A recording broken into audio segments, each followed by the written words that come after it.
తెలంగాణలో ఒక చిన్న గ్రామం సుందరపల్లి. పచ్చని పొలాలు, నిండు బావులు, మట్టి ఇళ్ళు. ఉదయం పొద్దు పొడవగానే రైతులు నాగళ్లు పట్టుకుని పొలాలకు బయల్దేరేవారు. వడ్రంగులు పని మొదలుపెట్టేవారు. కమ్మరులు కొలిమి వెలిగించేవారు. గ్రామం కష్టపడే చేతులతో శ్వాసించేది. కాని ఆ గ్రామంలో ఒక మనిషి మాత్రం ఎప్పుడూ పనిచేయలేదు. అతని పేరు శ్రీనివాస్ సేఠ్.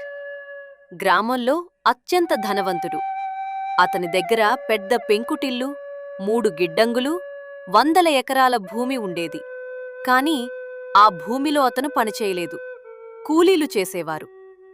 గిడ్డంగులలో అతను వ్యాపారం చేయలేదు, గుమాస్తాలు చేసేవారు. సేఠ్ చేసే పని ఒక్కటే, లెక్కలు చూడటం, డబ్బు లెక్కించటం. అతనికందరూ భయపడేవారు. గ్రామంలో అందరికీ ఒక్క విషయం తెలుసు: శ్రీనివాస్ సేఠ్ దగ్గర డబ్బు ఉంది, అది చాలు, అతనికి ఏ గౌరవమైనా వస్తుంది. డబ్బు ఉంటే ఏదైనా వస్తుంది. పనిచేయటం బీదవాళ్ల వ్యవహారం. నా దగ్గర డబ్బు ఉంది, నేను పనిచేయాల్సిన అవసరం లేదు. ఇది అతని నమ్మకం. ఇది అతని ప్రపంచం. కాని ఒక తెల్లవారువేళ ఆ ప్రపంచం కూలిపోయింది. కార్తీక మాసంలో ఒక సోమవారం తెల్లవారువేళ 4 గంటలకు గ్రామం మొత్తం ఒక వింత శబ్దంతో మేల్కొంది. ఆకాశంలో ఒక తెల్లని వెలుతురు మెరిసింది. క్షణంలో మాయమైంది. తెల్లవారింది. మామూలుగానే పక్షులు కూశాయి. పొద్దు పొడిచింది. కాని ఆ రోజు మామూలు రోజు కాదు. రమేష్ కిరాణా దుకాణం తెరిచాడు. మొదటి వినాయకుడు నాగయ్య వచ్చాడు బియ్యం కోసం. రమేష్ బాబు, 5 కిలోల బియ్యం ఇవ్వు. ఇదిగో డబ్బు. నాగయ్య తాత, ఏదో వింత జరుగుతుందయ్యా. ఈ నోట్లు నా చేతికి పట్టడం లేదు. మీరు ఏదైనా వస్తువిస్తారా బదులుగా? నాగయ్య నవ్వాడు. అర్థం కాలేదు. కాని మరో దుకాణానికి వెళ్ళినా అదే జవాబు. మరో వీధిలో అదే మాట. గ్రామమంతా వింత వార్త వ్యాపించింది. డబ్బుకు విలువ పోయింది. ఎవరూ నోట్లు తీసుకోవటం లేదు. బ్యాంక్ తెరుచుకోలేదు. వవ్యాపారులు అయోమయంలో పడ్డారు. కాని రైతులు, వడ్రంగులు, కమ్మరులు, నేత కార్మికులు వారు నింపాదిగా ఉన్నారు. వారి దగ్గర చేతులున్నాయి, నైపుణ్యం ఉంది. ఆ రోజు నుండి అదే నిజమైన డబ్బు అయింది. శ్రీనివాస్ సేఠు ఉదయం లేచాడు. పనిమనిషి రాలేదు, వంటవాడు రాలేదు. ఇల్లు నిశ్శబ్దంగా ఉంది. అతను తానే వంట చేసుకోవాలనుకున్నాడు. కాని పొయ్యి వెలిగించడం తెలియదు, బియ్యం కడగటం తెలియదు. జీవితంలో ఏ పని చేయని చేతులు ఇప్పుడు ఏం చెయ్యాలో అర్థం కాలేదు. ఆకలిగా ఉంది. అతను గ్రామంలో రమేష్ కిరాణా కొట్టుకు వెళ్లాడు. రమేష్, ఇదిగో 1000 రూపాయలు. బియ్యం, పప్పు, నూనె ఇవ్వు. సేట్ గారు, ఇప్పుడు డబ్బు తీసుకోవడం లేదు. మీరేదైనా పని చేస్తారా? లేదా మీ దగ్గర మార్పిడికేదైనా వస్తువు ఉంటే ఇవ్వండి. సేఠ్ ముఖం ఎర్రగా అయింది. అతను జేబులో నోట్లు చూపించాడు. మళ్ళీ అదే జవాబు. అతను పక్కన ఉన్న రైతు గోపాల్ని అడిగాడు. గోపాల్, నేను నీకు 10,000 అప్పు ఇస్తా. నాకు రోజుకు 2 పూట్లు అన్నం పెట్టు. సేట్ గారు, 10,000 ఇప్పుడు ఏ పనికి రావు. కానీ మీరు నా పొలంలో పనిచేస్తే మీకు తిండి పెడతాను. మీకు కష్టపడే మనసుంటే రండి. సేఠ్ మాట రాలేదు. జీవితంలో మొదటిసారిగా డబ్బు పనిచేయలేదు. అతను ఇంటికి తిరిగి వెళ్లాడు. ఆకలితో, అవమానంతో, అయోమయంతో. మిగతా గ్రామం మాత్రం నెమ్మదిగా కాని గట్టిగా నడుస్తోంది. వడ్రంగి సుబ్బారావు తన చేతులతో కుర్చీలు, బల్లలు తయారుచేస్తాడు. ఆ కుర్చీలకు బదులు రైతులు అతనికి ధాన్యమిస్తారు. కమ్మరి రాజయ్య నాగళ్ళు, కత్తులు చేస్తాడు. బదులుగా పాలు, కూరగాయలు వస్తాయి. నేత కార్మికుడు రహీం గుడ్డలు నేస్తాడు. ఆ గుడ్డలకు బదులు తినుబండారాలు వస్తాయి. వైద్యుడు శాస్త్రిగారు రోగులకు చికిత్స చేస్తాడు. బదులుగా రోగులు తమకు చేతనైన సేవ చేస్తారు. పాఠశాల మాస్టర్ పిల్లలకు చదువు చెప్తాడు. తల్లిదండ్రులు అతనికి భోజనం తీసుకొస్తారు. గ్రామం విరిగిపోలేదు. వేరే ఇంధనంతో నడుస్తోంది. మనిషి నైపుణ్యంతో, మనిషి దయతో. చూడు లక్ష్మి, డబ్బు పోయినా మనకు భయం లేదు. మన చేతులున్నాయి, మన పొలం ఉంది, మన కష్టం ఉంది. ఇది ఎవరూ తీసుకోలేరు. అవును నాథా, డబ్బు అడుగున నీళ్ళలాంటిది. ఒకసారి ఆవిరవుతే పోతుంది, కాని నైపుణ్యం జీవితాంతం మనతోనే ఉంటుంది. ఆ మాటలు గాలిలో తేలాయి.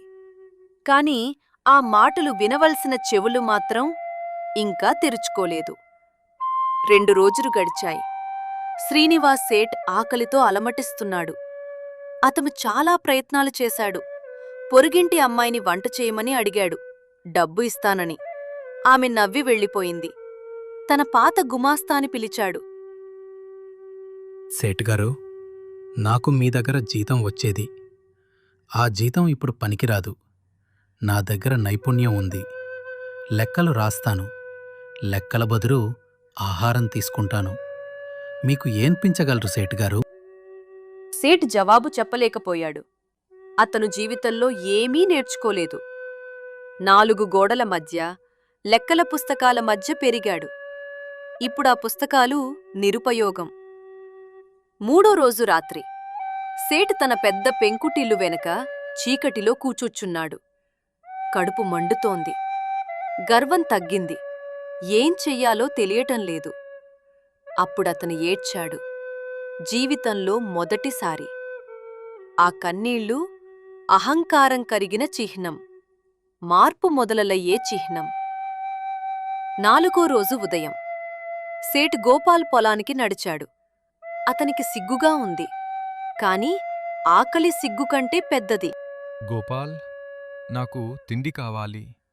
నేను పనిచేయడానికి సిద్ధంగా ఉన్నాను. ఏం చేయమంటావు చెప్పు? గోపాల్ ఒక్క క్షణం చూశాడు. అతను కఠినంగా మాట్లాడలేదు. కరుణతో మాట్లాడాడు. సేట్ గారు, ఇది పొలం. ఇక్కడ హోదా పనికిరాదు. మీరు నిజంగా పనిచేయడానికి మనసు పెట్టుకుంటే రండి, మీకు నేర్పిస్తా. కాని ఒక్క పని, ఇక్కడ సేట్ అనే పేరు వదిలిరండి. శ్రీనివాస్ సేఠ్ తల వంచాడు. అతను చేతిలో పారు తీసుకున్నాడు. జీవితంలో మొదటిసారి. చేతులు వణికాయి. మట్టి అంటుకుంది. కాని అతను ఆగలేదు. ఆ రోజు మొత్తం అతను పనిచేశాడు. చేతులు పొక్కులు లేచాయి. వీపు నొప్పి పెట్టింది. సాయంత్రం గోపాల్ అతనికి వేడి అన్నం, పప్పు పెట్టాడు. సేఠ్ ఆ అన్నం తిన్నాడు. జీవితంలో అంత రుచిగా తిన్న భోజనం మరొకటి లేదు. కన్నీళ్లు వచ్చాయి. కారణం అర్థమైంది.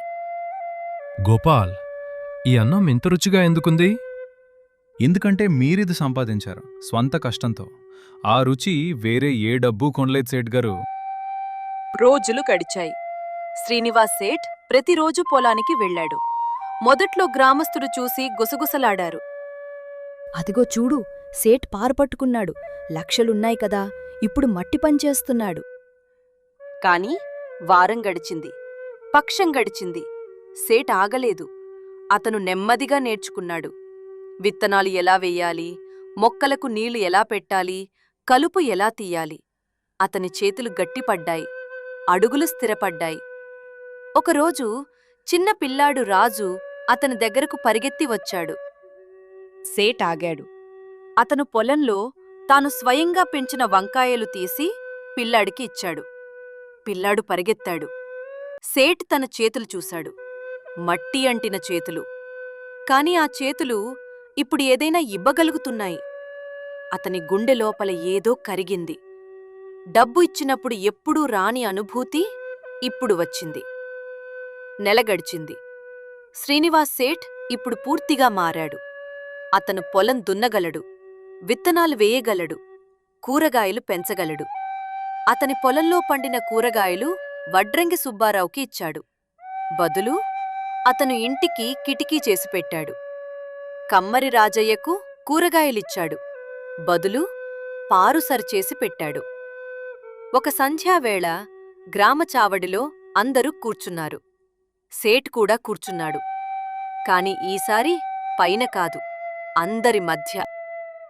సేటుగారు, మీరు చాలా మారారు. మీ పొలంలో కూరగాయలు చాలా బాగా పండాయి. మీరు ఒక మంచి రైతవుతున్నారు.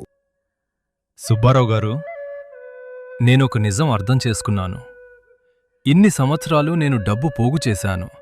కాని ఒక పూట తిండి సంపాదించుకోలేకపోయాను. అది చాలా పెద్ద అజ్ఞానం.